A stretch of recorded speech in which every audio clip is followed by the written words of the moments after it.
Madhu ma'am, you can start.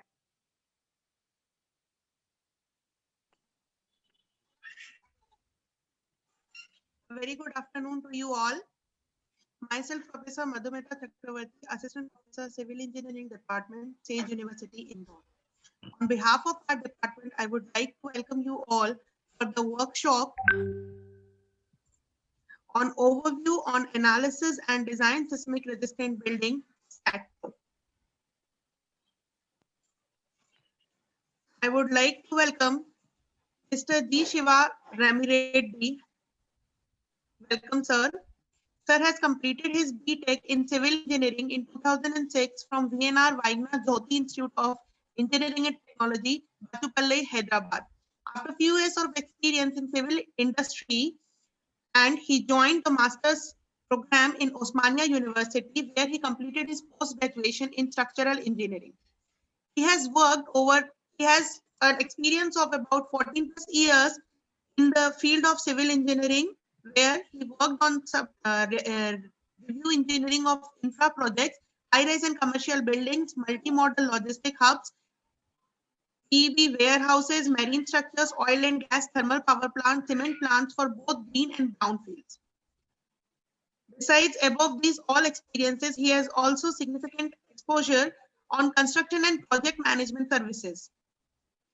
He also has a 4 years experience of international work in Oman, Indonesia, Saudi Arabia, Qatar, and Singapore. He is entitled as a chartered engineer and a member of Institute of Engineers. Sir has also delivered various guest lectures and conducted workshops on civil software to civil engineering aspirants at many reputed colleges, which motivated the students to understand the real skills. His strength in civil engineering soon propelled him to establish a corporate company separately named as LSB Temerity Infra Private Limited, which was started purely for the purpose of providing the best technical service in civil engineering industry. So we are very fortunate to have you with us for this workshop on the topic of overview analysis and design of seismic resistant building using StatPro. I would like to invite Professor Shreyans Kumar Jain, HOD Civil Engineering Department, for his welcome note. Sir, please.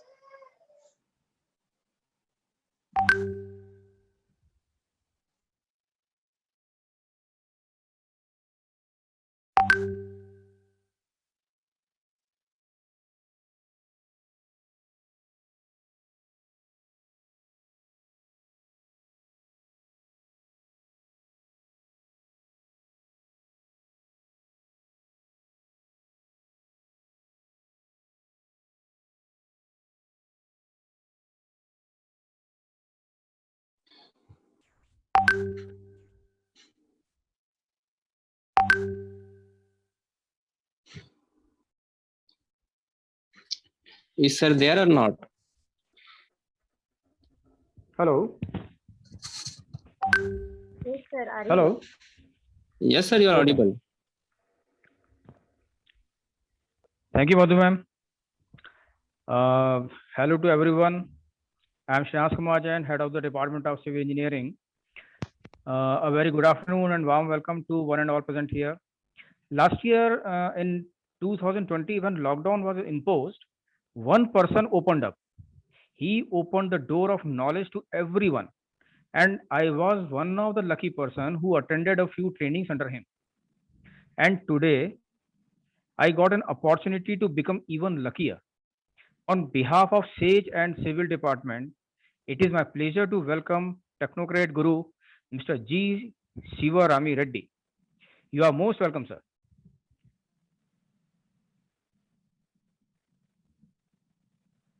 Madhu ma'am.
शुभ्रवस्त्रावृता या वीणावरदण्डमण्डितकरा या श्वेतपद्मासना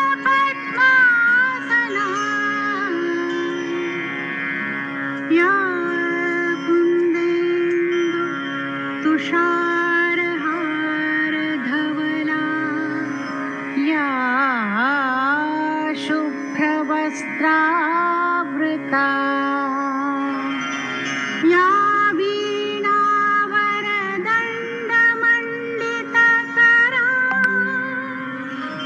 या श्वेतपद्मासना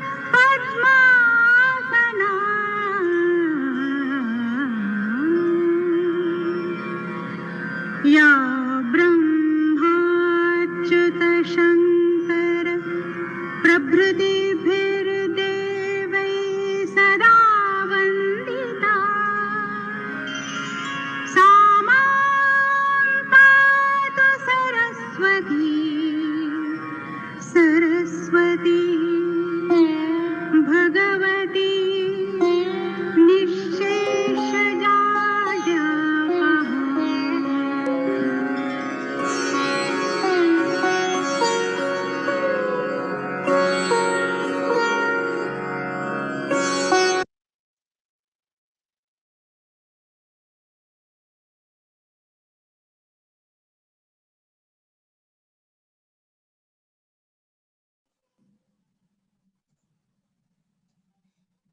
So with the blessings of Ma Saraswati, I would like to invite Shiva sir to present his lectures. Sir, you can start.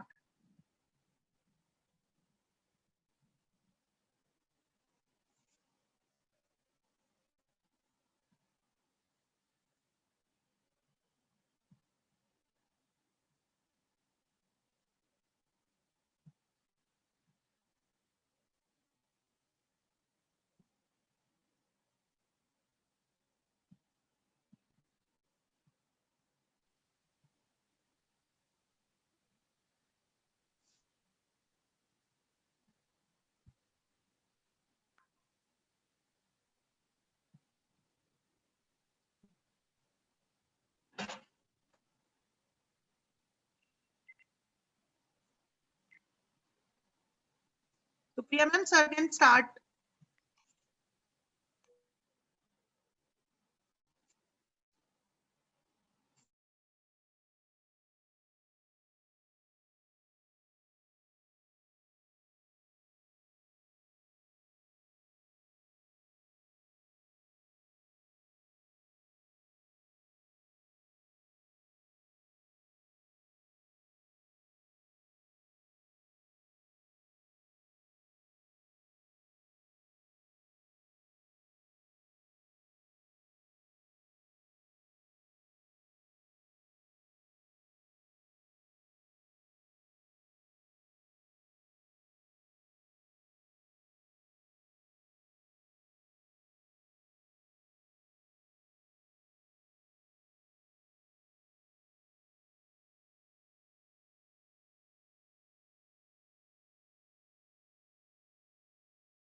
one of our participants have become a host here, so that's why we could not rectify for some time.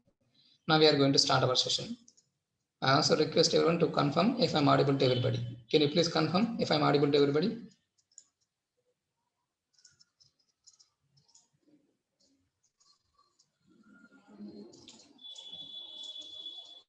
Yeah, thank you so much for your response. Before I'm going to begin my session, I would like to thanks to Supriya, Professor Supriya, and then Shreyan sir, and then Madhuni for giving me this great opportunity to interact with you and to conduct this webinar. I'm also very thankful to Mr. Shreyan sir for having a great opinion about LSB temerity and also about our webinars and the way that we are conducting the session and the way we are sharing the knowledge to everybody. Yeah, now I'm going to start our session.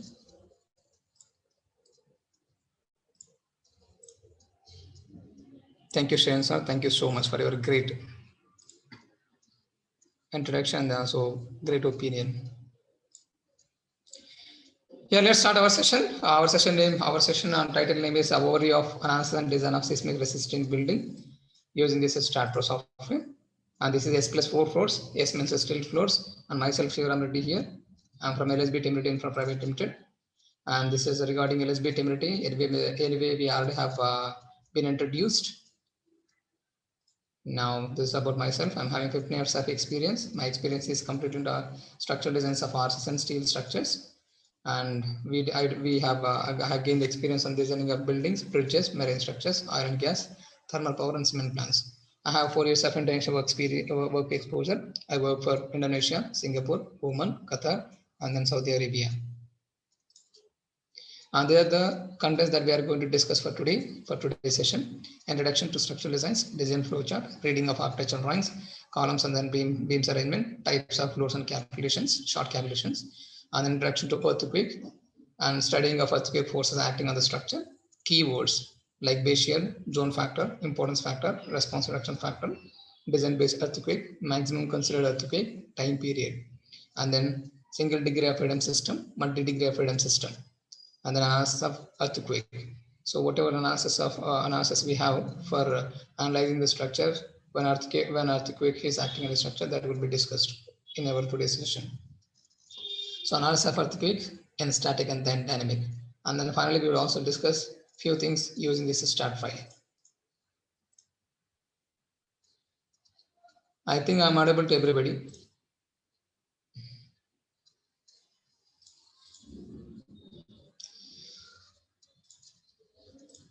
Yeah, thank you so much. I'm sorry for interrupting you. Okay, I'm just going to close this chat box for some time. To make our session much more effective, I'm just going to turn off this chart. Yeah, introduction to this structural drawing, structural designs. So before we are going to talk about this seismic resisting building, I just wanted to brief you about this structural designs. What exactly this structural designs is. This is structural designs. A structure nothing but a combination or integrity of structural components like footing, column, beam, slab, and then staircase.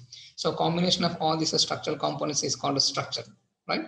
And then analysis. Analysis in the sense, now we need to analyze or we need to understand the behavior of the structure when the structure is subjected to the loads, right? So we have prepared a model or we have a structure. So when we have a structure, it is obvious that loads are going to be acting on this structure. When the loads are acting on this structure, then structure and then structural components would be responding to the application of the loads. So that is such kind of a behavior or such kind of a understanding that behavior is called analysis. That behavior can be understood through the analytical resultants. Those analytical resultants are in the form of moments and then forces like this. So we have analytical resultants in the form of moments and then forces. Moments are two types again. One is bending and then second one is twisting moment. Here forces, these analytical resultants would be developed in the form of shear force and also axial force. So getting the resultants means after analyzing, getting this resultants is called,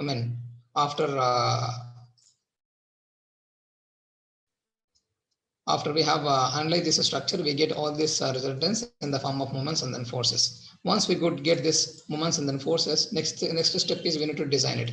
Design in the sense we have to finalize the number cross section, and also we have to provide the enough reinforcement to resist these analytical resultants. Is called design, which is depending on the grades of materials. Grades of materials like grade of concrete and then grade of rebar that we are going to provide a structural component.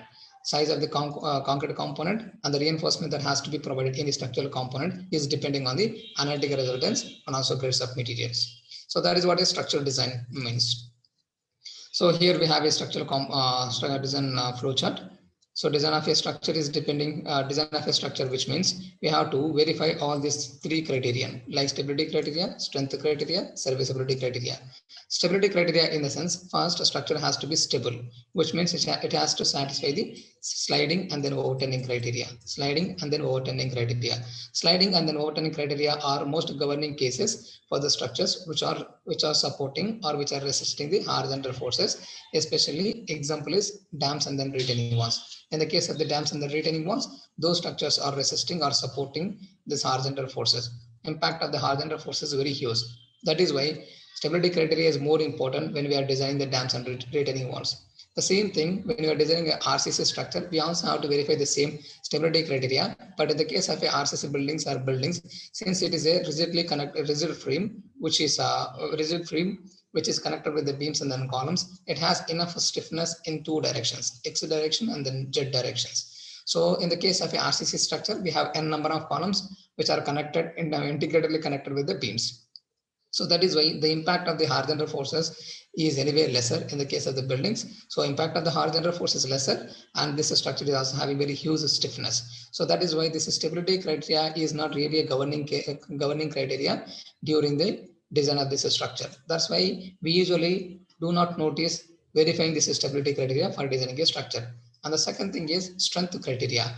Once the structure is stable, in the sense structure is not getting slided, and of course the structure is also not getting overturned due to its rigidity. So stability criteria is done. So once it is satisfying this stability criteria, next we have to focus on the strength criteria, which means structural components and the structure should be having enough strength to resist the analytical resultants, which are in the form of moments and then forces, right? So for this strength criteria, it is obvious that we have to consider the factored combinations, which means we have to use the factor of safety, which is more than one, for the load combinations. So that load combinations are prescribed in IS 456-2000. So we have to take the load factors. We have to take the combinations which are factored one and then analyze the structure. We'll get the bending moments and then forces. For those moments, we have to design the structure. Means we have to finalize the cross section and also give the enough reinforcement to the structural component to resist such kind of a factored analytical resultants. Is called strength criteria. And then serviceability criteria in the sense, now we also need to verify the deflections, serviceability criteria. So this kind of a strength and serviceability criteria is available only in this limit state method, not in the working stress method. In the case of a limit state method, it has been bifurcated like limit state of strength and limit state of serviceability. Because in olden days, previously when we were using this design philosophy of working stress method, we have a factor of safety 2.5 and then 2.5 to 3 for RCC, and of course for steel it is almost 1.5 factor of safety for steel cases. So during when we were using this working stress design philosophy, the factor of safeties were very huge. So that's why we were not verifying this we were not having this kind of a stability, serviceability criteria where we need to check these deflections. But when we change our design philosophy into this limit state method, now the factor of safeties have been changed. The objective for using this limit state method is we were conservatively designing the structural components, and by which the resources were also extremely used. So that is it, to save the materials. Now we just have changed our design philosophy, and then we finally enter into this limit state method. So when we enter into this limit state method, then we were using this material properties very effectively. We also have reduced the factor of safeties factor of safety is comparatively with this design, with this working stress design philosophy. So that is why in the case of this limit state method, it is obvious that we are getting the thinner sections comparatively, getting the member sizes from the working stress method. In the case of working stress method, we have a huge factor of safety. That is why member size also become very huge. So that is why when the member size are very huge, automatically those are getting passed under the deflection criteria. But when it comes to the limit state method, factor of safety has been reduced. So that is why the member size have become very thin. When the member size are becoming thin, though those are satisfying this strength criteria, those elements are getting deflected. So that is why now we have to verify the deflection criteria under this serviceability conditions. So beside checking this deflection criteria, we also have to verify this crack worth in the sense crack worth. So this crack worth calculation is necessary, especially to the components which are in contact with the water, like dams, and the structural components which are there, the structural components of the bridge, like piers and the abutments. Those are the structural components which might be there, which might be in contact with the water. So for those components, it is mandatory to verify this cracking criteria. Cracking criteria is not really the governing criteria in the case of the buildings design. So that's why we rarely study, we have a less importance on the study of this crack worth. And then finally, we have to focus on this detailing. In a sense, we have designed this structure. So we have to now follow this SP34 or IS 1390 code book provisions for preparing this structural drawings. Right, so that is what is called detailing. Now we are very clear, or we are a bit clear about this structural design through this design flow chart. Now let's enter into this. So these are the structural drawing details about which we are going to consider for today's session. So here building type is semi-commercial kind of a building, and facing is south facing plot. Building size is S+4. S means a stilt. Stilt means this is the floor which is above the ground level. If we see the above the ground level, but meant for car parking or parking level. And here S+4, we have a 5 floors. And a plot area means the site size is 40 feet by 60 feet, which is 2,400 SFT. And then when we convert it to cents, it is like 5.5 cents. And after converting it to square yards, now this is the square yards, 266.67 square yards. Right, 1 square yard equal to 9 SFT. You can also take a screenshot of this one. So plinth area is nothing but a building plan area, which is like 34 feet by 50 feet 6 inches. Here the size is 40 feet by 60 feet is the size of the plot, and the building size is 34 feet by 50 feet 6 inches, which is like a slab area of 1717. So total slab area means since it is S+4, we have a 5 floors. 5 floors into each slab area is 1717, which is 8585 SFT. Right? Floor to floor height we have considered like 12 feet. Originally speaking, for residential buildings, it is supposed to be 10 feet 6 inches. But here for this case, we are considering 12 feet because you just will be understanding it in the next slide. So floor to floor height here we have considered 12 feet for this building. And the stilt is for parking. First to third floor are commercial spaces. First to third floor is meant for commercial space only for training center. And then fourth floor is living area, means it is a residential portion. And here we have a lift, staircase, and then a water tank also provided. And we do not have ramp, core walls, and then shear walls. These are not available. So that is a brief about the architectural drawings. Let me just go here. So see here. So this is the 40 feet length width and then 60 feet length of the plot dimension. And this is a 34 feet width of the structure, and then 50 feet 6 inches is the length of the structure. So this is the plinth area of this building. For this stilt floor, we know that it is meant for parking area only. So it is for parking. And then first to third floors, it is for training center only. Since it is a training center, client is insisting not to provide any kind of a intermediate column. So we have removed these intermediate columns. Since we have removed these intermediate columns, we have got a long span of around 34 feet. So for a common residential buildings, usually maximum span would be around 20 feet, maximum 20 feet for residential buildings. Here we have got almost 34 feet. So when we get a span of 34 feet, it is very obvious that we get maximum size of the beams and columns, of course. So since we get a huge beam depth, then we require higher clearance. For example, let me say I have a column somewhere here. A center columns. I have a center columns here. then this span would be around 16 feet. This span would be around 16 feet, or I can say 17 feet and then 17 feet. Since it is 17 feet and then 17 feet, so depth of the beam would be L by 10. Depth of the beam would be L by 10. If it is 17 feet, 17 feet divided by 10 means 1.7 feet, or we can say 1.75 feet.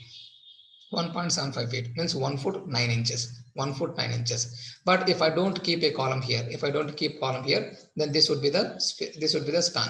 If this is the span, then beam depth is again L by 10. L by 10 in the sense 34 feet divided by 10, which is almost a 3.4 feet, or we can say 3.5 feet. Now in this case, this beam depth is very huge compared to the previous case if you can keep the center columns, right? So that is when we have a beam depth of around 3 feet, then it is very obvious that we need to increase the floor height. It is very obvious that we need to increase the floor height. So that is why when you can just see in the previous slide, we have intentionally indicated the floor height as 12 feet only. We have intentionally indicated this as a 12 feet only. But usually it is around 10 feet 6 inches. So this is a typical floor. I mean, these are the first to third floor, it is a training center, and here for the fourth floor, it is a residential portion. Here it is a 3 BHK, 1 bedroom, 1 more bedroom, and then 1 more bedroom.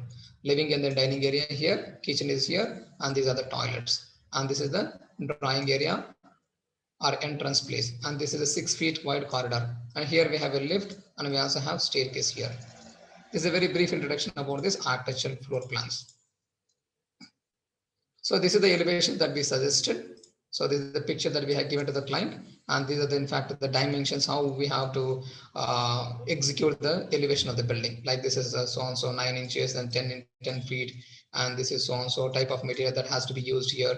So this type of material, and this one glass and thickness, and this is kind of a color coding or paint coding, and this depth and this width and this projection, all these details have to be given in this architectural elevation drawing, which is here, which might not be unclear. Anyways, I'm going to share this architectural elevation details to this WhatsApp group.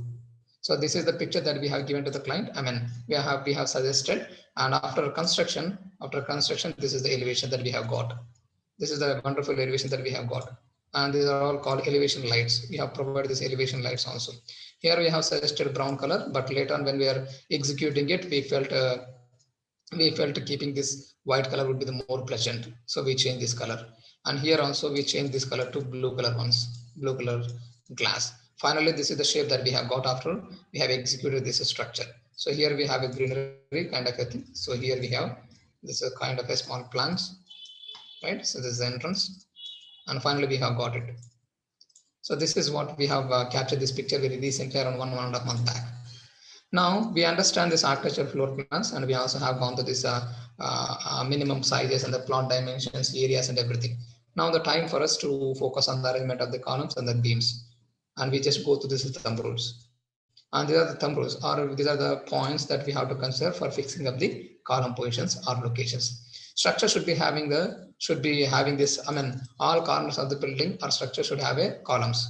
So we have to keep the columns at the corners of the building. First point, and then we have to keep these columns at the corners of the lift, staircase, or ramp corners. And then usually column to column distance not more than 20 feet. If you have a structure more than 20 feet, then we have to just pay more attention during the analysis and design of this structure.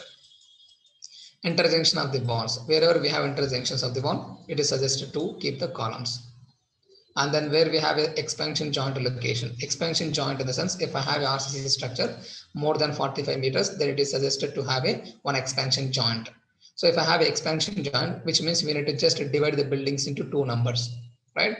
So if I'm not wishing to have 2 units or 2 buildings, then I have to consider this temperature loads for our building design. Then we can avoid this expansion gap or expansion joint. So these are all the thumb rules for column position. Column position is, first we have to keep the columns at the corners of the building, lift and then staircase corners, and then usually column to column distance should not be more than 20 feet for residential building. Pay attention towards this. If it is more than that, you have to pay more attention while we are designing the structure. And then intersection of the walls. Wherever intersection is there, we can keep the columns there. And expansion joint locations. If I have a structure more than 45 meters, it is suggested to to keep one more row of columns. If I don't want to divide the building into 2 units, then I can consider this temperature changes into our design, and then I can just make a single structure. Column orientations. I have a column width and depth. Then how can I change the orientation? Depth of the column should be parallel to the longer span. We have to keep the depth of the column parallel to the longer span.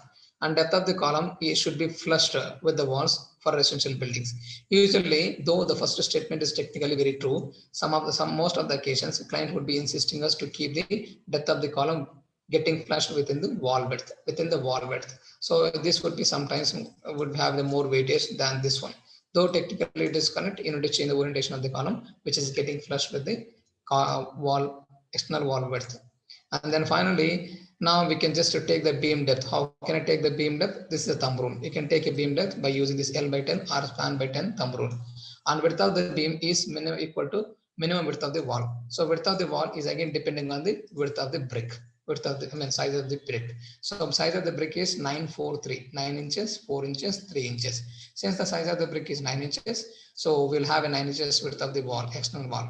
And internal wall width would be half of the external wall width, which is 4.5 inches. So if I have a wall width of 9 inches, it is obvious that we need to maintain the minimum width of the beam, which is equal to width of wall. So this is the plinth beam arrangement. Plinth beam arrangement in the sense we have to keep the beams connected to the columns. So these are the columns. I just have to connect like this, like this, like this, and then like this, like this, like this. Wherever I have a column, it is recommended to connect all the columns with the beams, right? The same thing happened here. See, I have everything here, but here I don't have a column. Here I don't have a column.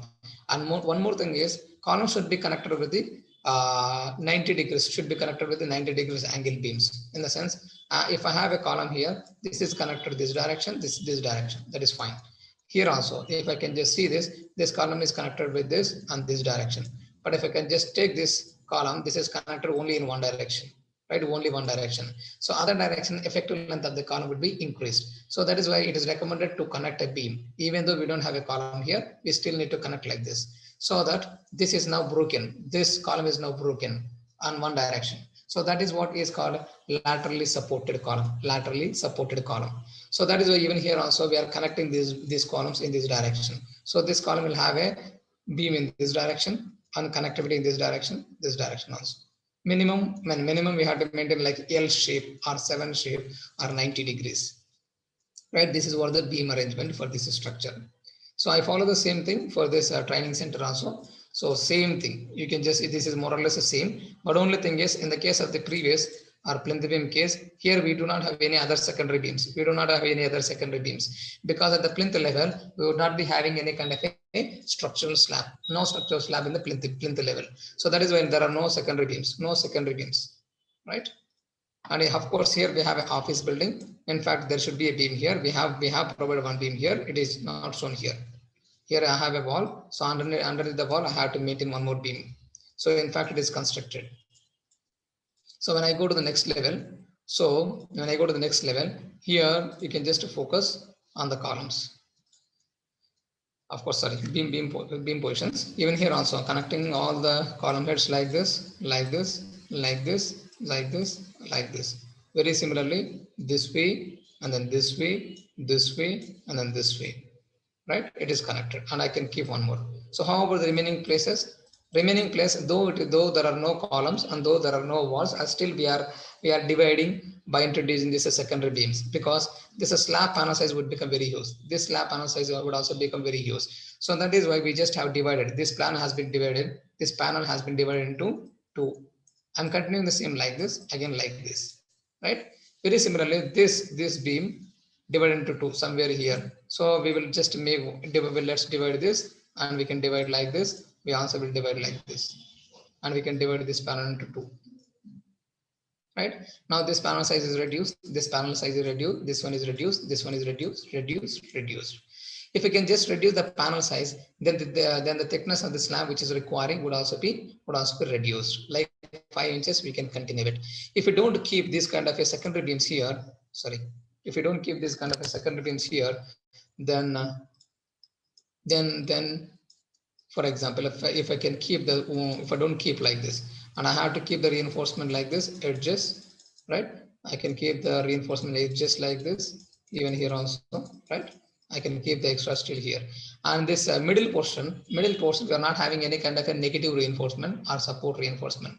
If this slab is very huge and there is no continuity or less reinforcement at the top of the slab, then there are possibilities that it cannot take the vibrations. For example, if I can continue one more beam like this and keep the reinforcement, top reinforcement here, see now this panel and this panel reduce the vibrations. It reduces the vibrations. And moreover, we know that it is meant for training session. Training session. So during the training, they practice martial arts. Then it is very obvious that it will get more impact, and then vibration will also be very huge. So that is a brief details about remaining floors. And then now here we have to focus on this fourth floor, which is the residential floor level. Here I have a bedroom and then bedroom. As we had discussed a few minutes back, we have to look at the columns where corners of the building like this: corner of the building, corner of the building, corner of the building, corner of the building, or lift corners, and then staircase corners. You have to keep the columns here. And then we also see here. So why am I providing the column here? And the second point is intersection of the walls, intersection of wall. Better to provide this. And here we have a doubt. Why can't we provide here? We can provide even here also, but this length is lesser than this length. Better to make these two lengths as equal as possible. So we have provided this column somewhere here mid. So this length and this length would be same. If these two lengths are same, the loads acting on these two beams would also be more or less same. When the loads acting and the stiffness is the same, then it is very obvious that this net moment that is developing at this point would become zero, right? It will become zero. So that is why you have to maintain equal distance. Try to maintain as equal as possible the distances on the left side and the right side of this column. And here also I have a wall like this, and I have a wall like this, and this is a junction, right? You keep column here. It is a junction. This wall and this wall, interjunction, keep column here. This wall and this wall, interjunction, keep column here. Keep one more column here. So that is how we have found out the location of columns for this building. And we also maintain some secondary beams. Secondary beams in the sense, beams which are resting on the main beams. Main beams, nothing but beams which are connected to the columns. Here I have a column. This is a main beam, because this is connected to the column here and then also column here. And if you can take this beam is not having column here, no column here. So this beam is resting on the main beam and on the main beam. So that is why this is called secondary beam. So these kind of secondary beams are suggested to be provided where we have a length of the wall more than 6 feet. Even here also we have a wall, but length of this wall is lesser. So that's why we are not keeping any kind of a secondary beam here. Here we are putting a secondary beam. Here also secondary beam. Here also secondary beam. Here also secondary beam. Here, in fact, truly speaking, it is not required, but we continued it. But we have provided this. Truly speaking, it is not required. This beam is not required, right? So that is what here is. So this is what is called secondary beams. So from this slide, we understand how to locate the columns or way to locate the columns. We also have understood what is this main beam and then secondary beams, when to provide it, right?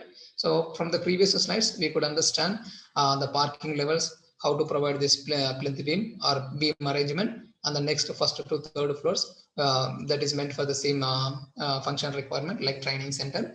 And then we also have understood why we are adding the secondary beams, though there are no walls and the first to third floors. There are no walls. Still, we have provided the secondary beams because those secondary beams are dividing the slab into multiple panels.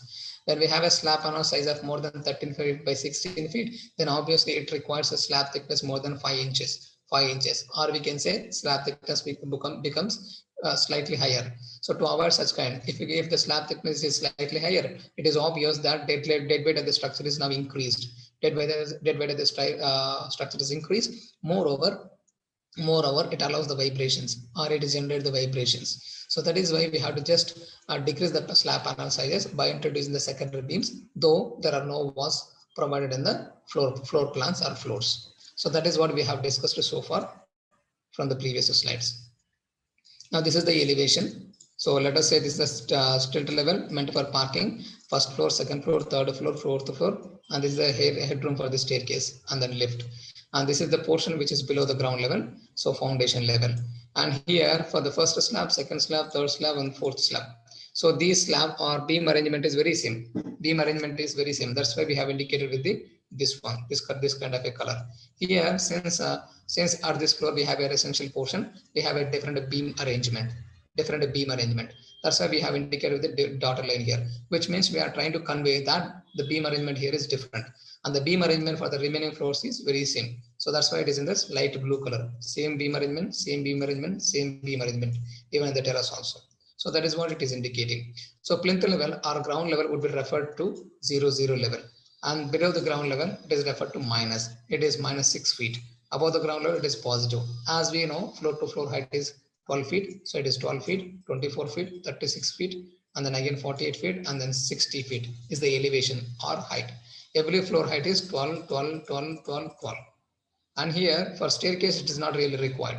For staircase and then lift headrooms. That's why it can be reduced to only 10 feet. So these are the elevation details. And the types of load that we need to consider for this structure are in fact two types.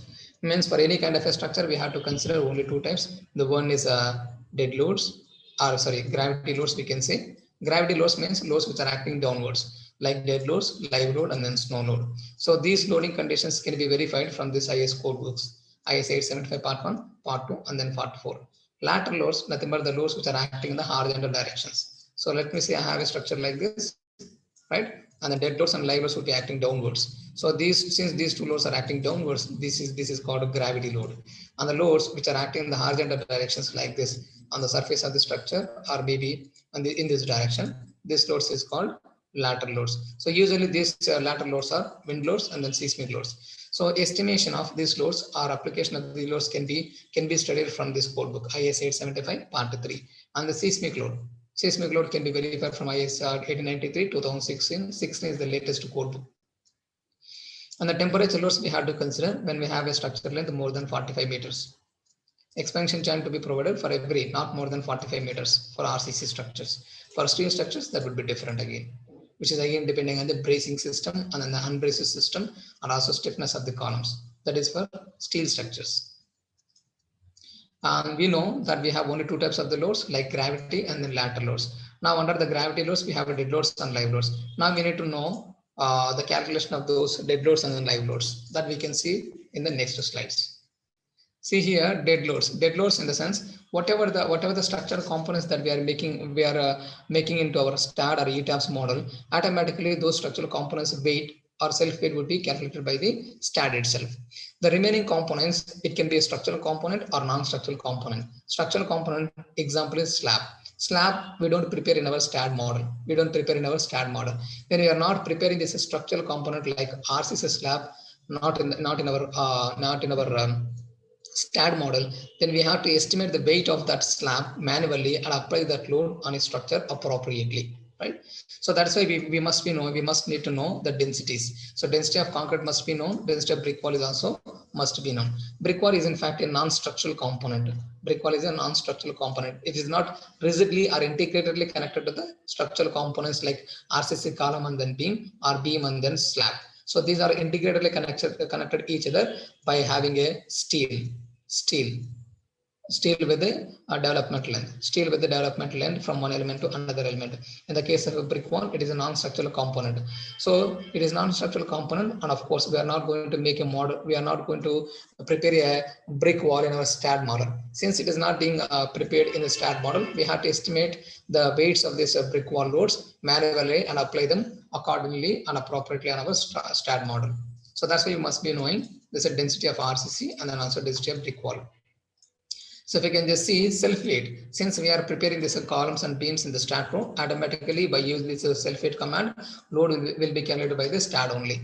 And then wall loads. Walls are not prepared in our STAAD model, so that's why we have to estimate those wall loads. So usually external wall width would be around 230 mm or 9 inches. So we know the thickness, and this is the density of brick wall, which is here. And we also know the floor to floor height. Of course, we have seen the floor to floor height is 12 feet, but here we are mentioning this 3 meters. 3 meters is nothing but almost 10 feet only. Remaining 2 feet we did not consider because there is a beam. Let me say here I have a slab. I'll have a beam like this. Again, I'll have a slab like this. Similarly, same thing here also. in the below floor. We'll have a beam like this. So I have a wall like this. I have a wall like this. So height of the wall is only 3 meters. Height of the floor might be 12 feet. Height of the floor would be 12 feet. Floor height nothing but from this top of this slab to the top of this slab, right? Here I have a beam depth of so and so. So that is why I have to remove this beam depth from this 12 feet. So whatever the dimension left or whatever the space is left, so in that dimension or in this height, we have to provide the brick wall. So that is why we did not take straight away 12 feet when we are calculating the wall loads. We have to take only the remaining height after deducting the beam depth from the height of the floor. Right. So 0.23 the width, 20 is the density of brick wall, 3 is the height of the brick wall. Then we can get around 14 kN per meter. Same thing for internal wall also. But internal wall thickness is only 0.115, means half of the external wall thickness. So we get half of the external wall load, which is 7 only. Parapet wall is nothing but a small height of the wall, like 3 feet only, which is going to be constructed on the terrace slab. So these are all the components, means non-structural components which are not available in our STAAD model. So that is why we are calculating we are estimating those loads and appropriately assigning those loads to the structure in the model. And then next thing is we have to now take this staircase. Staircase also won't be modeled in the STAAD Pro. So that is why we have to take the staircase weight like waste slab, nothing but like this. This is the staircase waste slab, and we have a step like this. Right, we have to calculate all those loads, waste step, and the granite or any kind of a flooring which is here on this. So all these loads have to be estimated and then transfer. If I have a beam like this, we have to transfer this load to this beam, and of course this slab is also connected to the one more beam here. So one more beam here. So I have to transfer half load to this and half load to this beam. Right. So that is what the calculation here we have, and finally we get around 17.5 kN per meter. And slab thickness usually would be around 5 inches, nothing but 0.125 meters. So 0.125 into 25 is the density of concrete, and we can get the load in the form of pressure, 3.125 kN per square meter, because slab is a two-dimensional element. Floor finishes, nothing but flooring, like tiles that we are using. So we have to take this floor weight also, like 1 to 2 kN per square meters. So conservative here we have considered 2 kN per square meters. Total load is slab weight, bare slab weight, and of course this floor finishes also. So finally we get around 5.125 kN per square meters as the load due to the slab. And a lift load. In fact, depending on the size of the lift and the functional requirement of the lift we can provide in our commercial spaces or commercial complexes. Also we can provide in the residential portions. So that is why lift load would be changing from the functional requirement from one building to another building. So if it is a hospital, then we'll have to provide a stretcher bed lift. We have to keep this stretcher in the lift. So that is a lift size would be different, and lift capacity would be different. Lift equipment load also would be different. So that is before applying the loads, especially when we are designing these hospital buildings, then we need to consult with lift vendor for getting the load data for lift.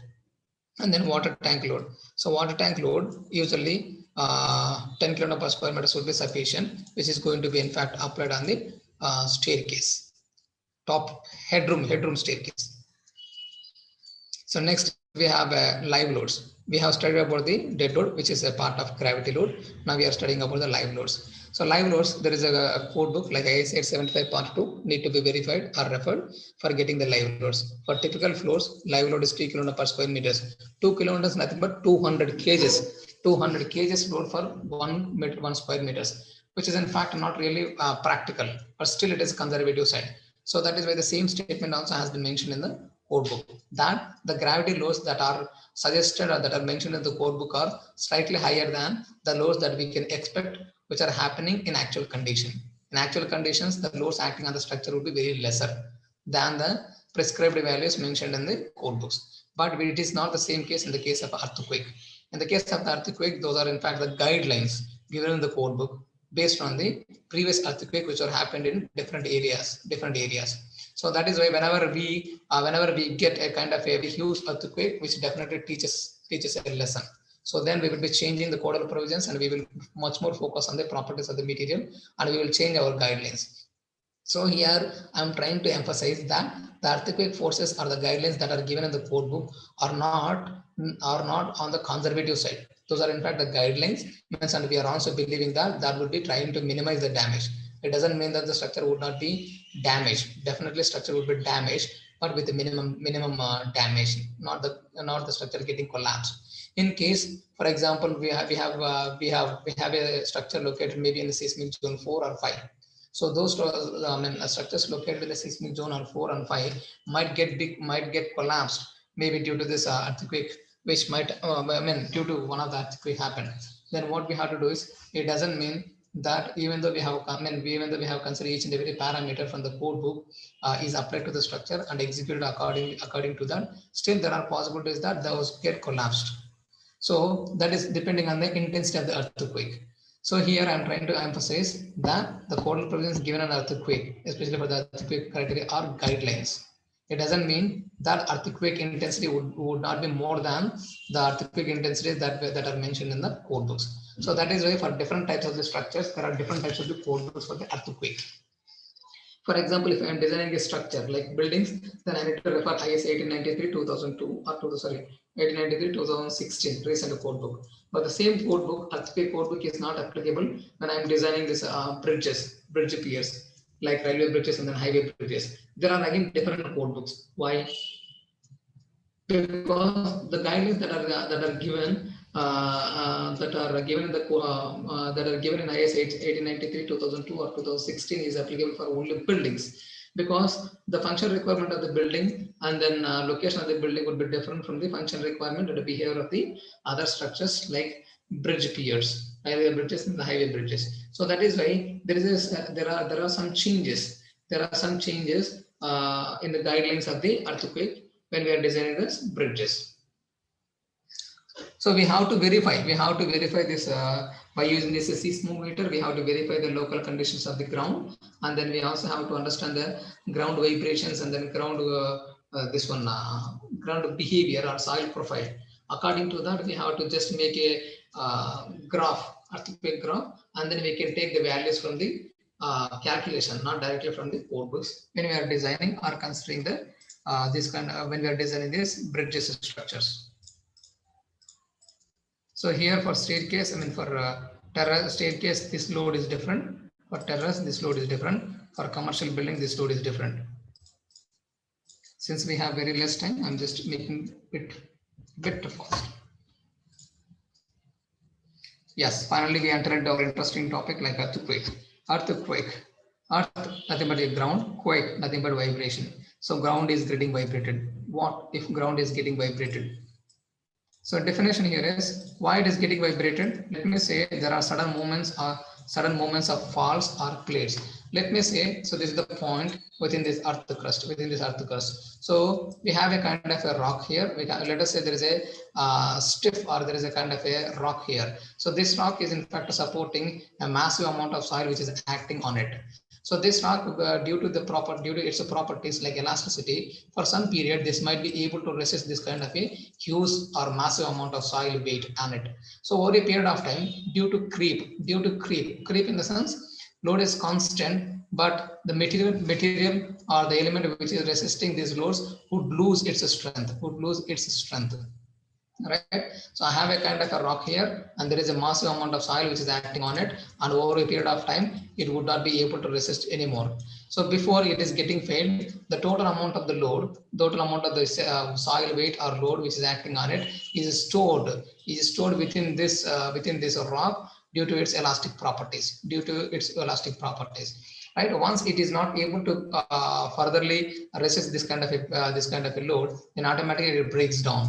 When it breaks down, before it is getting broken down, it has stored the energy. But once it fails, it is very automatic that the amount of the energy which was previously stored now has been released, because it is now furtherly not been able to resist this load, and it fails. Once it fails, whatever the amount of the energy that was previously stored within this rock or within this material has been now suddenly released. Once such kind of very huge amount of the energy which is released from this point will try to move. This energy will now try to distribute in the form of circles now. So here I have a circle, right? So now finally this energy which is released from this point is called hypocenter, and exactly if you can just make a line to reach this ground surface, this point is called epicenter. This is a hypocenter where it originates, and this is the epicenter, which is in fact the perpendicular from this hypocenter to this ground surface, right? So now this energy has been released, and this energy tries to reach this ground surface. When it reaches this ground surface, and of course it also travels in all the directions. When it is traveling this direction, let me say I have a one building here and one building here, one building here, one building here, and then one more building somewhere here, right? So there is always, it is very obvious that the surface gets ruptured. The surface gets ruptured because there is a sudden amount of energy that is released. So that's why this has been now slided down, or this is ruptured. So building which is very close to this earthquake, see if you can just see it is already fallen down, means it is failed. This structure is failed. And if you can just see the second structure, this is completely collapsed. And this, if you can just see this is in fact a failed. This is collapsed, means strength and stability criteria both failed. Strength and stability criteria both failed. Here, strength is all right. In the sense, see if you can just see the first picture. This is divided into multiple parts. One part, second part, third part, fourth part. Means it is completely collapsed, right? It is completely collapsed. In the sense, it is not having enough strength to resist it. So it is failed in strength and also stability. Stability means overturning and then slided. It is already overturned. So it is failed in stability. If you can just see here, strength is all right. Strength is all right, but failed in stability. It is failed in stability. If I can take this one, strength is all right, stability is all right, but failed in serviceability because crack is developed. Crack is developed here. Strength is all right. Serviceable strength is all right. Stability is also all right. This is not fallen down. It is not even slided. So stability criteria is satisfied. Strength criteria is also satisfied, but failed in the serviceability criteria. And if you can see this is able to satisfy all the requirement, but unfortunately it is located in the liquefaction zone. In liquefaction, it's a kind of a mud water. So here we have a liquefaction, very loose soil. So though it is very far from this earthquake point, still due to this liquefaction, means a sudden adjustment within this ground or soil profile, it automatically gets sunken, right? So this is the building which is very safe. It's like a backbench. See, which is very far from this earthquake, so it is very safe. Stability is fast, strength is fast, serviceability is fast. And here, these are the landslides. Here we have a landslides. So due to this movement, due to this sudden energy, there is a kind of a small shake or vibration somewhere here. Whatever the loose particles are here, those are now landslides. Means those boulders are now fallen down from this point. That is called landslide. Now we understand. So definition, we understand earthquake, ground motion, and this kind of a ground motion develops due to this act, right? So over a period of time, this amount of energy would not be stored further within this earthquake. So this gets failed, and this amount of energy that is stored within has been now released. Once it is released, it tries to move or reach the surface, and whatever the structures which are close to this epicenter would be affected accordingly. So that is why those are failed in serviceability, strength, and then stability criteria. And now it is very obvious. Now it is very clear when earthquake is developed or acted, then the structures are getting failed. Then how can I understand how can I study about this earthquake? So this earthquake can be studied in the form of the vibrations that are developed from this sudden release of this energy can be those vibrations would be in the form of accelerations, velocities, and then displacement. Right, accelerations, velocities, and displacements. So from by studying or by considering these accelerations and the velocities and the displacements of these vibrations, we can study the impact of those vibrations or such kind of a sudden energy released, which is going to impact our structure. Right. So now it is clear from these accelerations, velocities, and displacement, we can study the behavior. We can study the impact of the earthquake, which is going to act on our structure. So that is why it is called dynamic. So that is what is called dynamic, which is just a time varying. So that's why we have accelerations, velocities, and then displacement. Such kind of a nomenclature or this criteria is given in IS 1893 2002 code book. Now we understand what it is. Now the same thing. Now I have a structure which is located on the ground. So there are the vibrations or the waves. So which are hitting our base of the building, our base of the building. This is the ground motion due to the earthquake. When this ground motions and hits our structure, now the structure is responding to it. Now we have to understand how this structure is, whether the structure is going to withstand these vibrations or not. Such kind of the things have to be studied. Right? How can I study this? Before this, I must be knowing about this ground motion. When this ground motions, when the ground is motion, it is very obvious the structure will also be oscillating to it. So this can be analyzed from this equation, from this terminology like base shear. Base shear means there is shear force acting at the base of the building. There is shear force acting at the base of the building. So this base shear can be estimated. This base shear can be estimated from the empirical formula given in IS 1893 2002 that we can see from this slide. So this is the base shear equation. We have to first find out the base shear, VB equal to AH into W. So this is the base shear. First we have to estimate it, for which we have an empirical formula here. So VB equal to AH into W. So AH is nothing but a seismic quotient. W is nothing but seismic weight. This is seismic weight, which means when this ground motions or earthquake occurs, we have a dead load and live load which are acting downwards previously before earthquake develops or occurs to our structure, acts on our structure. So previously, before this earthquake occurs, there is a dead load and live load acting at the structure in the downward direction or gravity direction. What happens is when earthquake acts or ground motions, this loads, see, when earthquake acts, previously dead load and live loads are acting downward. When earthquake occurs, this is now changing its direction this way, right? Horizontal direction.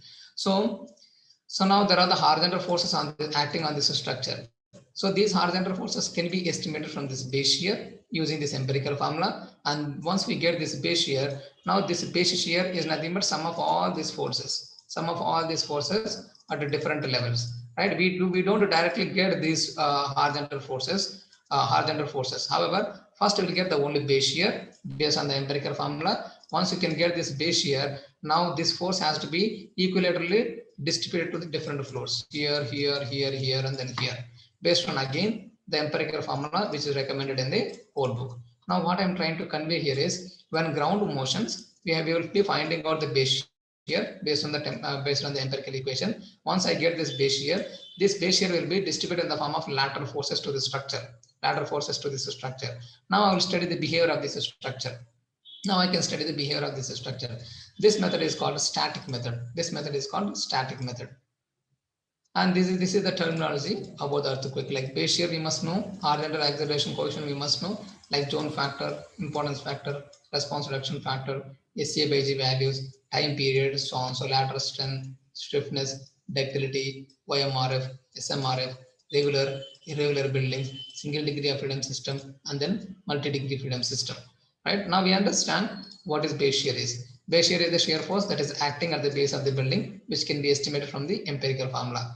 Horizontal acceleration coefficient is nothing but AH, which is here, which is again different depending on the different parameters. AH is here. For calculating this AH, we need to know like zone factor, importance factor, response reduction factor, and SCA by G values. Zone factor is nothing but which is depending on the seismic zones. We have 4 seismic zones: seismic zone 2, 3, 4, and 5. So depending on the seismic zone where the structure is located, we have to choose this zone factor. So which is here. For seismic zone 2, this value is here. For seismic zone 3, this value is here. 4 here, 5 here. So now I can choose the zone factor from the seismic zones. Now Z by 2 is a anyway constant. I is importance depending on the importance of the building, function requirement of the building. If it is a residential building, importance is 1 only, importance factor is only 1. If it is any kind of a assembly building or communication towers, then this would change. R equal to response reduction factor, which is depending on the detailing. So that is why if you can just see here, I mentioned very clearly here, RF, zone factor, importance factor, response reduction factor. This response reduction factor is depending on the ductility of the material. Right? So ductility, in the sense, if I am keeping the reinforcement based on the SP34 code book, then I can say it is a ordinary moment resisting frame. Then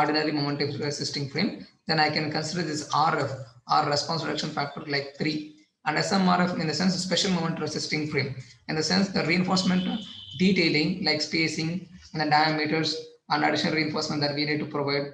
Such kind of things have to be had to be followed based on this IS 13920 code book. When can I follow SP34 or IS 13920?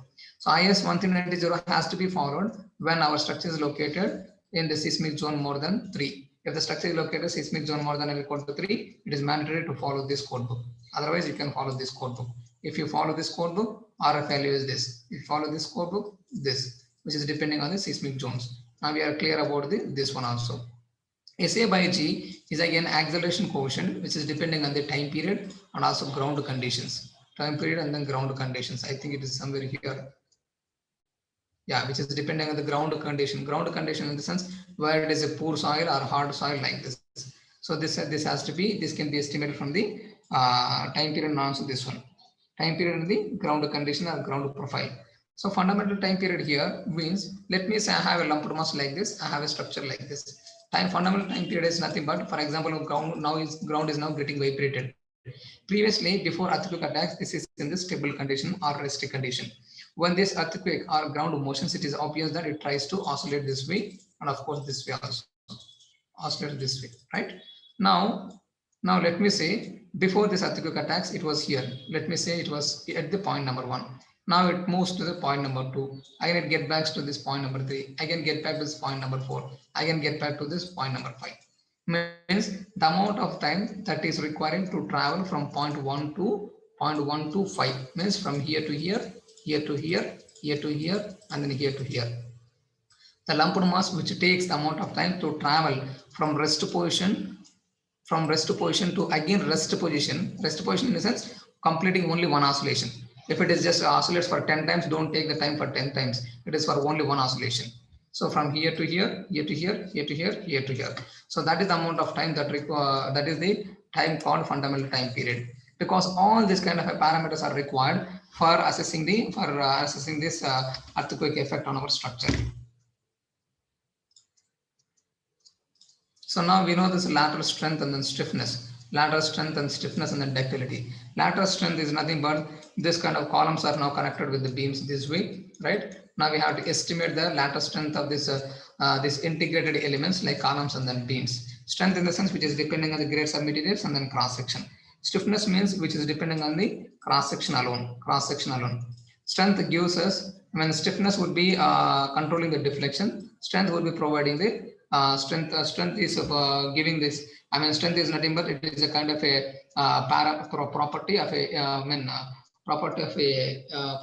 member which is going to resist the bending moments and then shear forces. Stiffness would be resisting the deflections, and ductility is nothing but yielding of a steel yielding. It is a property of material which is required, especially for the earthquake structures. Regular and irregular buildings. Regular in the sense which is based on the geometry shape. If I have a rectangular building, yes, it is a regular building. If I have a L kind of a shape, it is an irregular building, right? Though I have a rectangular building, but there are n number of openings somewhere here, openings here, then again it is an irregular building, right? First point. And the second point is, though I have a rectangular building, but there are no openings, but still there is a very huge weight somewhere here, again it is called irregular building, right? So depending on the regular and then irregular buildings, global torsion would be developed. Global torsion will be developed in a structure because now the center of mass and center of stiffness are not matching. That I can show you in the next slide. So single degree of freedom system and then multi-degree freedom system. Single degree of freedom system in the sense we have to take the entire weight and convert it to the lumped mass at one point is called single degree of freedom system, which is in fact more suitable when we are designing elevated overhead tanks, which we can see in the next slides. See here, so this is a single degree of freedom system. I have a lumped mass somewhere here, only one mass, single degree of freedom system. And if I want to know the vibrations or drift of the structure, see if I have a number of floors, for every floor I need to make one lumped mass, mass 2, mass 1, and then so on. So this is one mass. This is a multi-degree freedom system. This is a multi-degree freedom system that we need to use it. Multi-degree freedom system will give us much more accurate results. So now, yes, now we understand this. And next thing is center of mass and then center of mass and then center of rigidity. Center of mass and center of rigidity. Center of mass nothing but, for example, we have a weights, right? So every element has its own weight. So I need to take the weight of this element and I need to find out the CZ of the mass somewhere here. And center of rigidity or center of stiffness. Every structural component also has its geometry shape, rectangle, circular, so on, so right? Now, based on that shape, if you can remember, then we would have a center of gravity and then center. Center of gravity is nothing but the point through which the weight is acting, right? And then centroid. Centroid is nothing but a center point of the lamina. For example, rectangle is here. D by 2 is a centroid. Center of gravity means through which the weight of the structure will be acting. Here I have a center of mass, means through which this mass is acting. Center of rigidity or center of stiffness means we have a cross section for every element based on the area, and then we have to find out the centroid. Right? Practically, center of mass and the center of rigidity would not be matching. Practical conditions would not be matching. So that's why I might be having a center of stiffness somewhere here, and this is a center of rigidity somewhere here. So I need to take this distance in one x direction and again in z direction. This one is called design eccentricity or static eccentricity. So static eccentricity, in the sense we have to consider this as this is called static eccentricity. But when you take this static eccentricity in the design, you have to call this as a design eccentricity, right? So this is what the eccentricity here, and then eccentricity even here. So this center of mass and the center of rigidity would be very huge, or we can say static eccentricity would be very huge when we have irregular buildings, because in the case of the irregular buildings, shape and then loads are different, in the sense those are not uniform or those are not in the symmetric. So that is why the static eccentricity values would be very huge in the case of irregular buildings. So we need to pay more attention toward design of this kind of irregular buildings. So when we have irregular buildings, then now it is very obvious that we will get torsional, global torsion to the structure. Soft story and then weak story. Soft story is depending on this stiffness. Weak story is depending on the strength, right? For example, I have n number of floors, 1, 2, 3, 4, 5. So now the stiffness of this means we have a different cross sections to these elements, again different cross sections to these elements. Now the stiffness of this floor is less than some of the, average of the 70% of the stiffness of the above floors. Then this is called a soft story. And the weak, in the sense, it is now going to be considered in the form of the strength, means reinforcement, grade of materials and everything, right? We have to check the soft stories. The advantage for checking this soft stories is, for example, if I have a lesser stiffness, maybe in the particular floor, here I might not be having any kind of a brick walls, and then stiffness is slightly lesser when I compare with other floor. Then when earthquake vibrates, this, since the stiffness for this floor would be lesser, this tries to drift much more, means gets deflected much more, right? This deflection have to be verified, drifting conditions have to be verified. Otherwise, the glasses that we are using for the face of this structure would be broken. Due to this earthquake, it doesn't mean that the structure is going to be collapsed, but due to these abnormal deflections which are developed due to this presence of soft story, then this connecting elements like glass face or facade, though such kind of a weak elements would get cracked or would get damaged. So that's why we have to verify this is a soft story and also the weak stories when you are designing the structure. Story shear and then story drift. Story shear, in the sense we need to take this story shear. This is what is called a story shear. Every story there is a shear force here and then shear force here and this shear force here. This is what is called a story shear, and this is what is called lateral forces of the different floors. It is a force and this is the shear force. Shear force at the particular story is called story shear, and drift is nothing but the deflection. This is deflection. This is the deflection. That is what is called drift.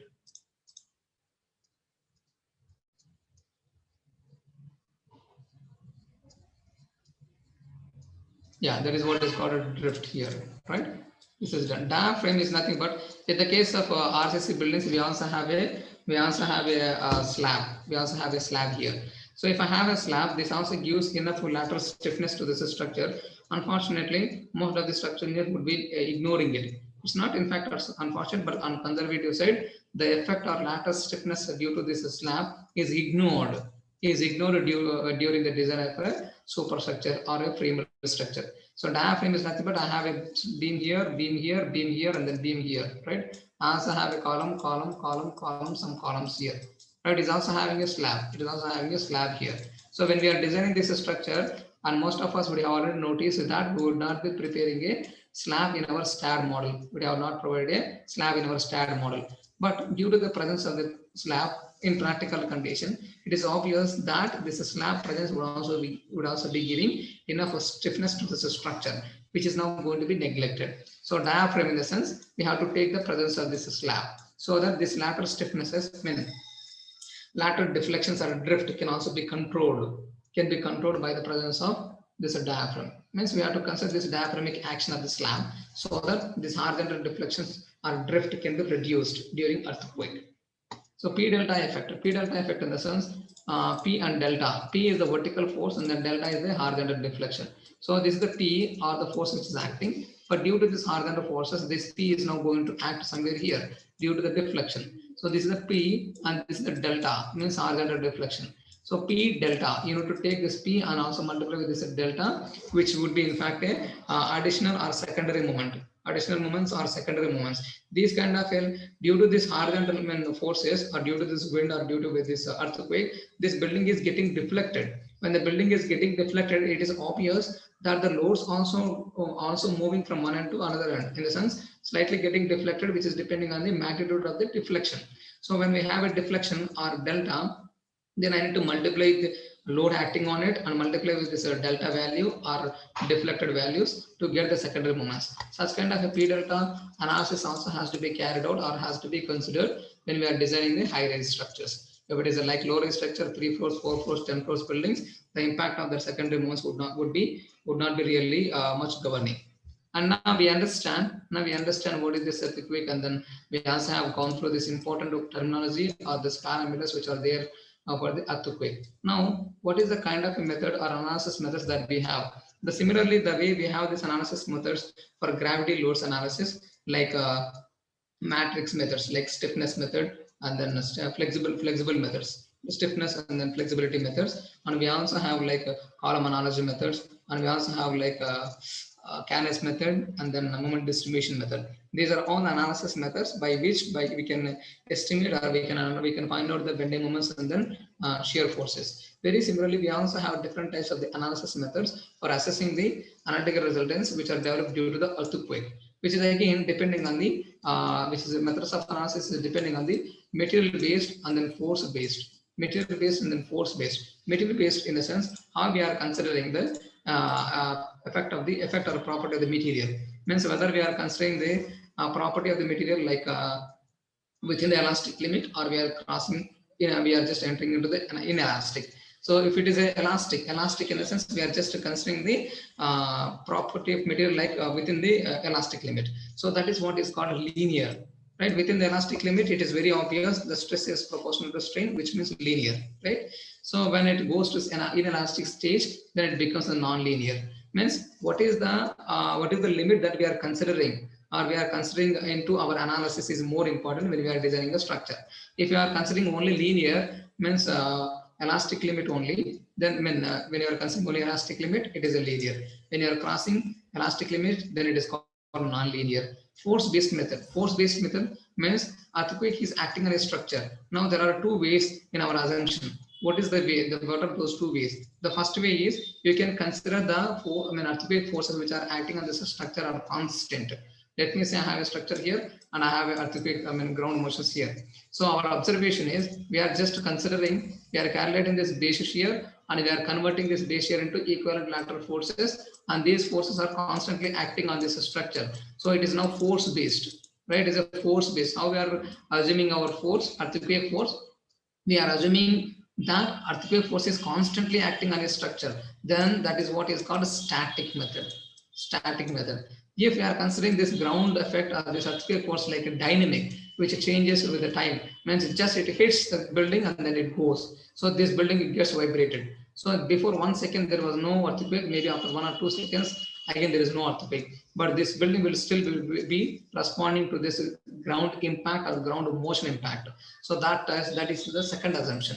If that is the second assumption, or if you are considering the second one, you can take this as a dynamic. So we have a material based and then force based. For example, you are considering the force, you are considering the material property linear, and you are considering this force as a static only, then linear static method is called seismic coefficient method.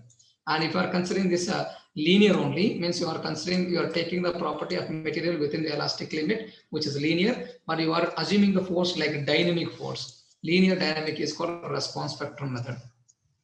So this is more conservative. Linear static is more conservative because linear means we are considering the property of the material within the permissible, within the elastic limit. Though it has still furthermore capacity to resist the forces, we are limiting the property within this linear. And the static in the sense earthquake forces are constantly acting on it. It is not practical, right? So practically it strikes the building and it moves on. So, but here we are considering this constantly acting on this structure, which is also again conservative. These two parameters are conservative. Then we can design this, we can analyze the structure. That method is called static method. And then here in the linear method, linear in the sense we are now considering this, we are taking the property of material within this elastic limit, and then we are considering the impact of the force like dynamic, right? Here it is conservative, it is original, right? We are taking this conservative and then it is original. And then non-linear static. Non-linear in the sense we are now taking the property of material beyond elastic limit, which is non-linear, but the forces acting on the structure are constant. Non-linear static is nothing but pushover method.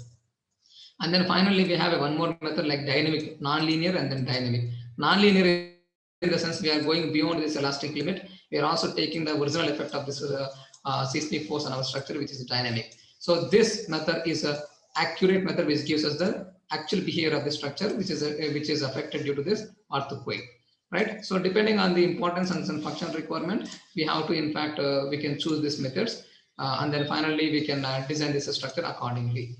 Right, so this is in fact a StatPro method procedure that we can use for designing, like zone factor is this, zone response reduction factor is so and so, and then importance factor is so and so.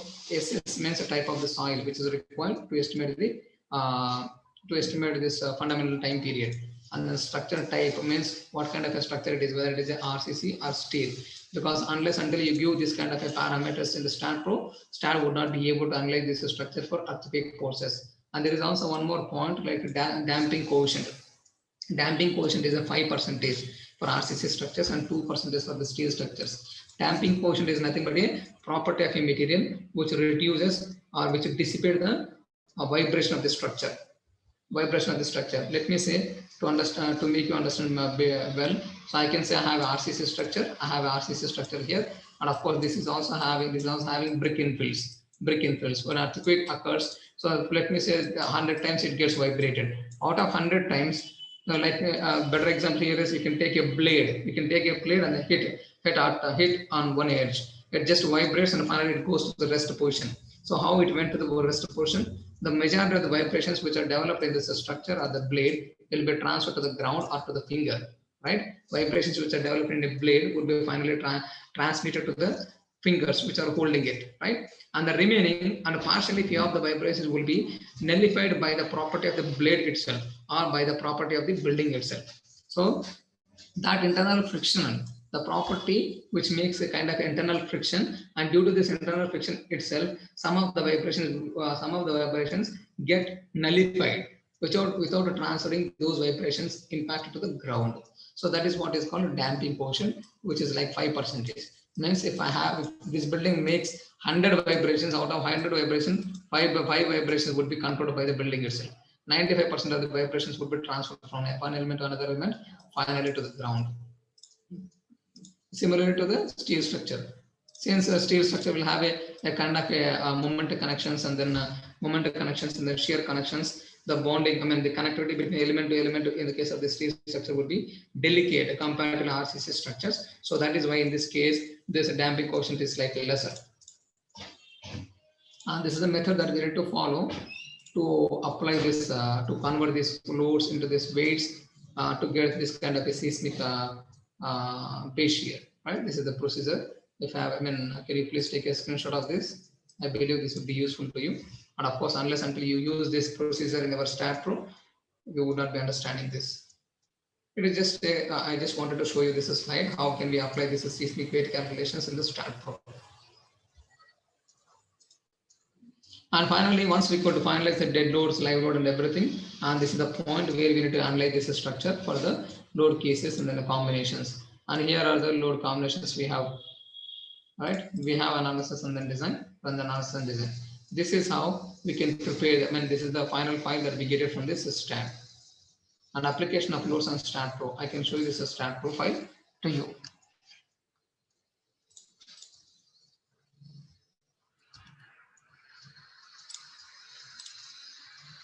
So this is another building that we are currently using. We are currently designing this structure. This is 7 floors buildings. And of course, for this building, we are not using any kind of earthquake forces. Let me show you one more building, which is here.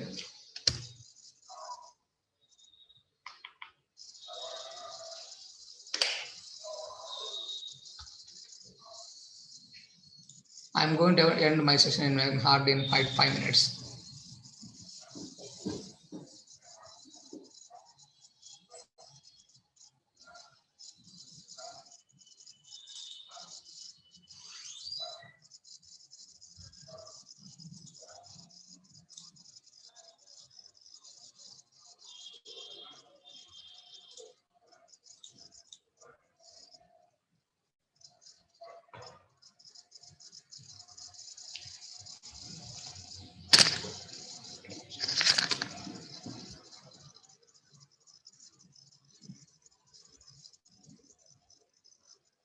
Yeah, this is how it looks like. I'm using some shortcut keys here, Shift K and then Control 1, few of the shortcut keys here, Control 2, 3, and then Control 4 for render view. And this is, I'm just briefing you, don't get confused with this StatPro software. I think you might know it, but only thing is we must be knowing how to apply it practically. Unless until we apply them, whatever we study from our academics in this software or any software, we don't get any kind of a confidence on it. So here we need to analyze this structure. So I go to this analysis. Let me run the analysis here.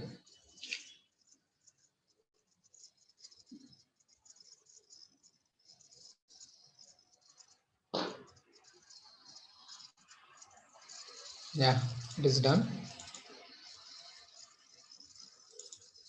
So I need to go see whatever we discuss the loads like this one. I can go to this load and definitions. Here I can show you. So earthquake X positive direction, X negative direction, Z positive and Z negative. Right? Earthquake can attack this building or can act on this building in any direction. This way or this way, maybe in this way or this way. Now I have a doubt. Why can't this way? Yes, this can also act in this way. But since this diagonal dimension is more than the dimensions we have here and then here, this would be giving much more enough of strength. So that's why we don't need to verify for these occasions. But if I have a structure like a arch kind of a structure like this one, this kind of a structure, if I have this kind of a structure, then how this earthquake is going to act on it, right? This way or this way. So it is not perpendicularly acting. If I have a rectangular section structure like this, it is obvious that earthquake would be acting in perpendicular directions. Right? If I have this kind of a structure, so if I have this kind of a structure, then I need to resolve. I cannot directly say it is acting in the X direction. I have to say 100% in X direction, 33% in Z direction. Very similarly, this direction also. I cannot say 100% in Z direction and 33% in X direction. Such kind of a additional load combinations also have to be considered for irregular buildings or other different kind of a shape other than this regular shape of the buildings. Right here I have a earthquake X positive, X negative, Z positive, Z negative, dead loads, live loads, and they're all the combinations that we have considered. Strength combinations and also serviceability combinations we have.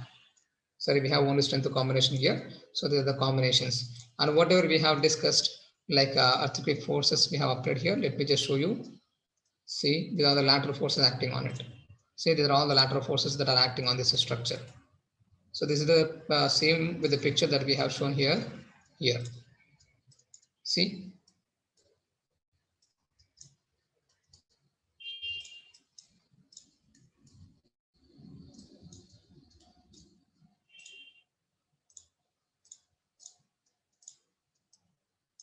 See, these are the horizontal forces acting on this structure. And finally, we can get the base shear at the base of this building. So there's a syntax procedure or a standard procedure for applying this earthquake forces on this in this StatPro that I'm going to show you here.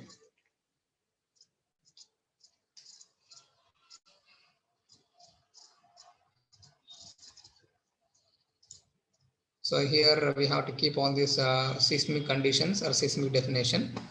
Just see here, like we have a defined seismic code book and then zone factors here, response reduction factor, importance factor, type of the soil, type of the structure, damping coefficient, DT means depth of foundation, which is 2 meters from the ground level, self weight, member weight, and then floor weights. We have to take all these weights and convert them into the horizontal forces acting in the horizontal directions, right? So here I have a earthquake X positive, X negative, Z positive, and then Z negative. So they are the dead loads, right? And the other live loads. This is what is called input editor. Input editor. If you want to make any changes, you can make changes using this input editor also. So if you do some changes in this input editor, which would be automatically reflected in the graphic method also. So there are all these limited of strength combinations. And then here we have given like perform analysis and then print all. Load list means for which structure has to be designed, and then start concrete design. So we have given a grade of concrete like FCK 25 or M25. Main steel 500 grade, secondary steel 415 grade, torsion 1 all. Means we are ignoring this torsion for this structure. And then enhanced ENSH means enhanced shear strength, which is in fact when I have a member length is less than the 2.5 times the depth of the member, then we have to add this enhanced shear strength. This kind of don't get worried, don't get tensed when you're going through this kind of a different terminology, but you can learn everything within a short period. So here we can design a beam, and then here we are mentioning like design column, which means once you can give this option like design beam and the design column, then only STAT will be able to understand what is a column and then what is a beam. According to that, only STAT will be able to design the structural component. Otherwise, it gets confused. Concrete take and then end concrete design. So once you can design it, you can close this. And these are the reactions that you can get it. I'm going to use this nodal cursor. I can click on anything. I'm saying reactions. I can say reactions I wanted to know for this earthquake. I can keep on the right shade. I can say, okay. See, these are all the forces. These are all the forces, earthquake forces are the forces that are developed for the supports or reactions. X positive, X negative, Z positive, Z negative for the node number 16. And for node number 17, this is the force.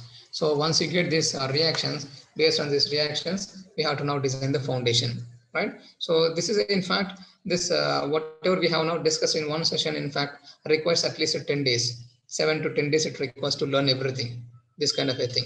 So whatever we are supposed to learn in 1 week, we just concised it in just 1.5 hour session to give you this most effective information for your understanding. I believe that this would be encouraging you to understand, encouraging you to make your career path seamless and then perfect. Now I'm going to stop my session. Due to this limited time, I'm going to end my session. Thank you so much. Now I'm going to just take this chat box. I'm going to open it. If there are any questions from your end, you can just post your questions. And I'm very thankful for your patience for listening me almost for 1.5 hours. Can you please post your questions, or if everything is clear, you just post a message saying that it is clear to everyone, or you can just give me some feedback in the chat box itself. Is this clear to everyone? Can you please respond?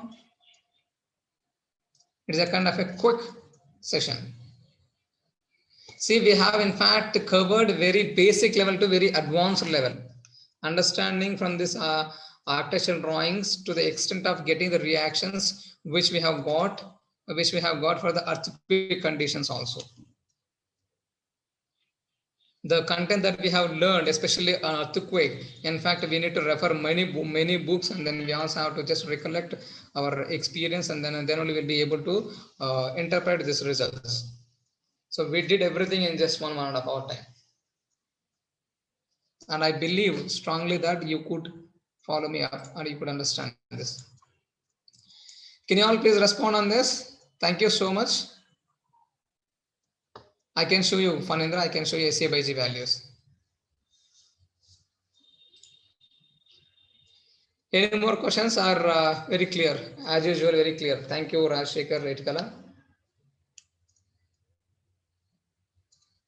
If you want to take both wind load and earthquake load, can we consider? Yeah. So there is a clause, Nikita, there is a clause that we should not consider the, we should not consider the application of wind loads and then wind loads and earthquake loads simultaneously together. There is a note that we should not consider these two loads which are acting simultaneously. No simultaneous application. Here it is mentioned like EWL or EL, means either you can first consider wind load or you can consider earthquake load. We should not consider both earthquake load and then wind loads are simultaneously acting on a structure. We should not consider it. Anisha, thank you so much for your response. Thank you, Mr. Vipin. And of course, we will be going very deep when we are talking about, when we are discussing about G+7 floors buildings.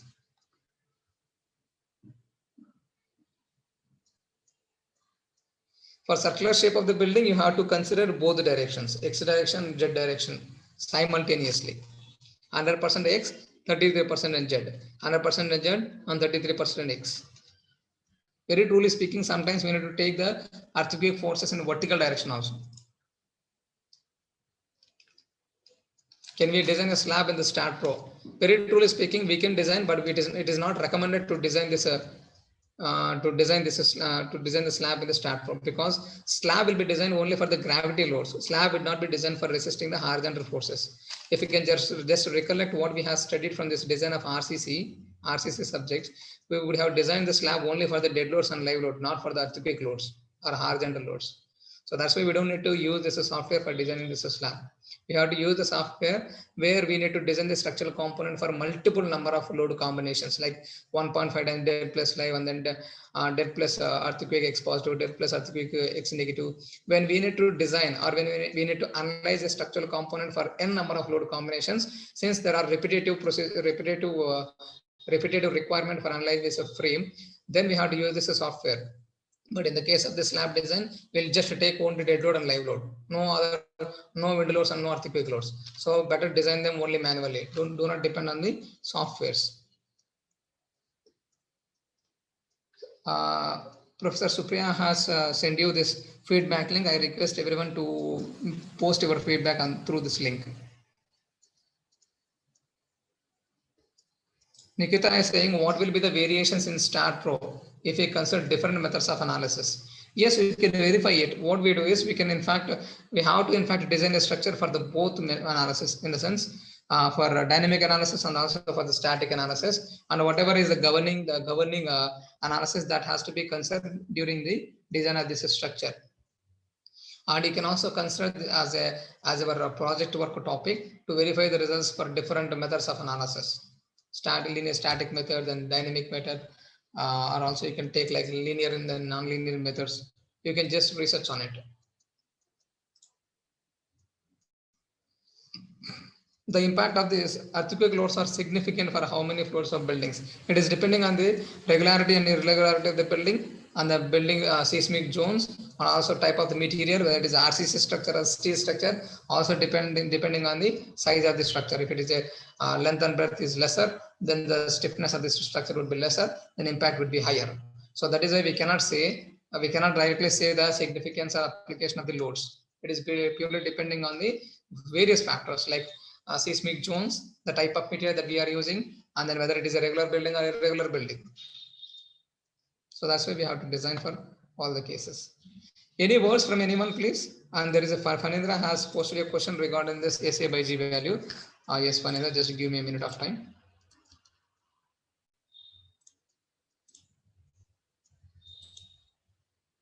Suggest any book on software. I'm very sorry to say we do not have any kind of a book for softwares.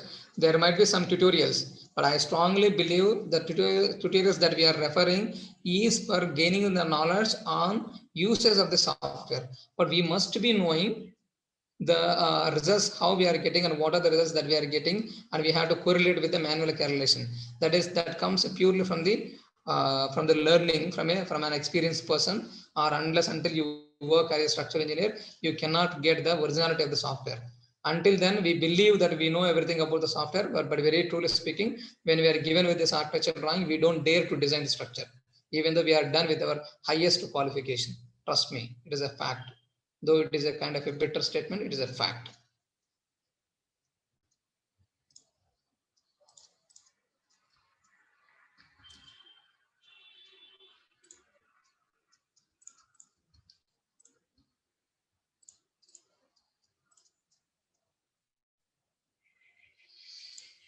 Shanta is saying when to use this time history analysis. It is depending on the importance of the structure. So in the case of the time history analysis, we need to go to the history of the earthquakes which are happened in the particular location where the building is being executed, and then you can perform this. You can use this time history analysis and find out where exactly how exactly it is impacting our structural components. If you want to make your structure much more economical, or if you want to know original behavior of the structure, it is then you have to go for this time history methods.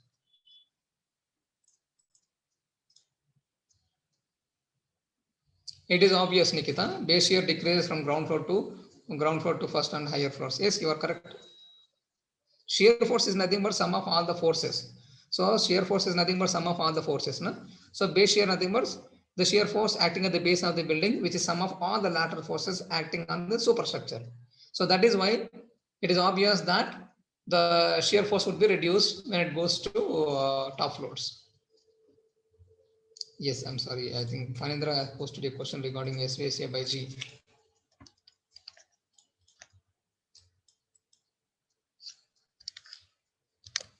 Any more words or any questions or any words from you, please? Yes. You can take this SA by G value from figure number 4, I think. From figure number 4, you can take this SA by G values. Yeah, spectral acceleration coefficient SA by G value is depending on the time period.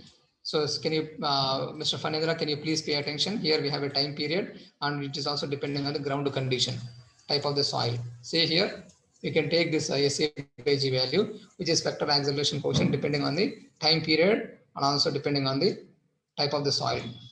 So you can take this value from here. But in the case of the StatPro, this will be automatically calculated and estimated this base shears.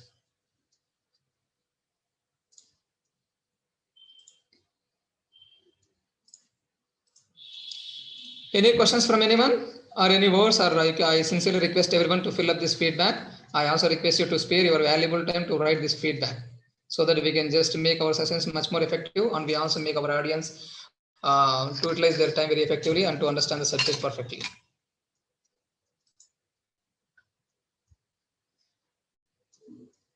Thiam Castro, Thiam, I said, do not use any kind of software for designing a slab. Please do not depend every moment on the softwares. We have to know where to use the software and when to use the software, and what extent you can utilize those softwares or any kind of a skill.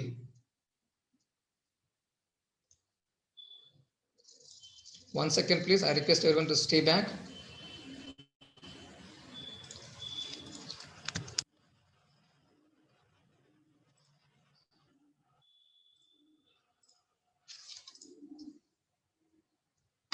Yeah, Supriya, you can now start speaking.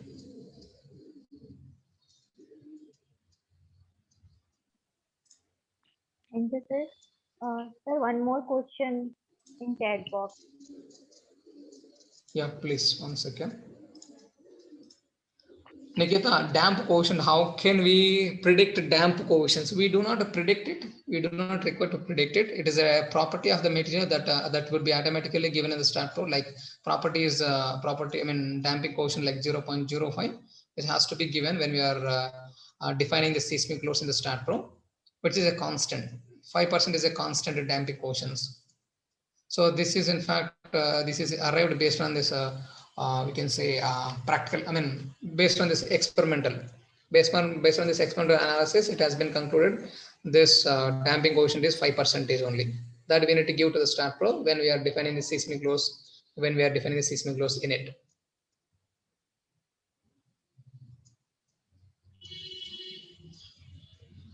Yeah, there is a statement comes from Mr. Phanindra Vaddepalli.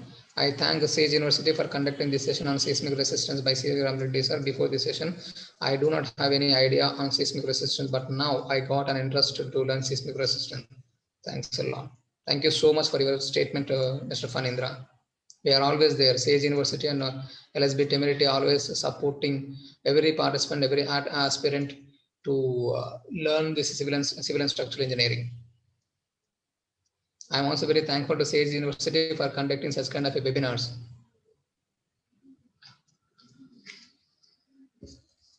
Any words from you, Supriya?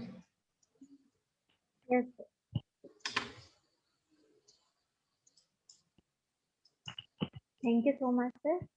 I invite to Professor Atul Bhatore, sir, for vote of thanks and certificate for appreciation. Yeah, thank you so much. Sir, Thank you, Supriya ma'am. On behalf of Civil Engineering Department and entire Sage University Indore, I would like to thank Mr. Reddy sir for arranging such an informative session. And I'm sure our students and faculty members are very happy to have this session. And definitely in future, we are also conducting the same type of informative sessions from your side, and we need your support. I would also like to thank all the participants for patiently hearing.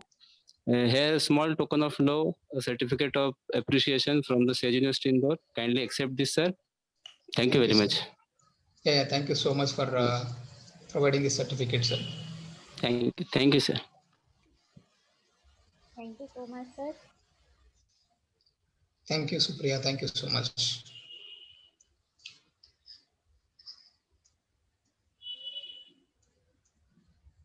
Any words from anyone, please?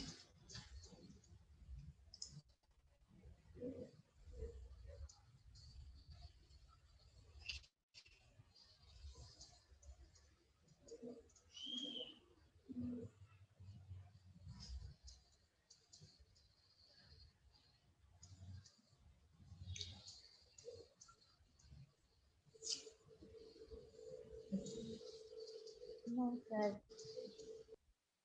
I think all are satisfied in your lecture.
Thank you so much, sir.